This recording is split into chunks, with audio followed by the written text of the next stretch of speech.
მარიამის იმედად ვიწყო და მარიამი გამექცა, მაგარი იწოდა ტექსტი. გაიხარე პირი. ვინ იქნება შემდეგი? მარიამს მინდო და ეს სიმღერა კარგად იცის და არ იმღერა. რა ვიცი ახლა მაგრა დააჭირა ეხამზე. ხო, დააჭირა. წავედით. აბა წავედით. წავედით. ისა, ჩემ გზავრი. არალო. ავიღებ. დაგჭირდება. მარიამ, რატო ვიღალატე სიმღერა შენთან ერთად გვინდოდა, სად გაგვექეც? შევჭი ჩვენ მიკროფონებს, მარტო მე და დედი გვიმღერე. არც ვიცოდი ტექსტი. სიმღერის თემას გვიმართ. წავედით ახლა ჩაქვში ხალხო რესტორანში გველოდებიან. თან სიგრილე იქნება აქ ნამედანიც ხელა უკვე და წავედით ჩაქვისკენ ერთი სიტყვით.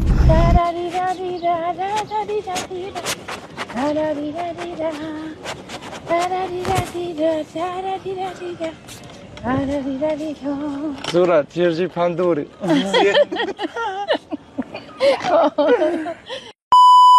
დავემშვიდობეთ ბათუმს, ჩვენი შემდეგი ლოკაცია არის ჩაქვი, რესტორანი რივერლენდი იქნება ჩვენი მასპინძელი, ტყუპებიც და ჩემი ოჯახიც იქ არის დაპატიჟებული და შემდეგ ვიდეოში გაჩვენებთ ამ ყველაფერს, ახლა მივედით უკვე რესტორნის ტერიტორიაზე. მარიამ, მოდი.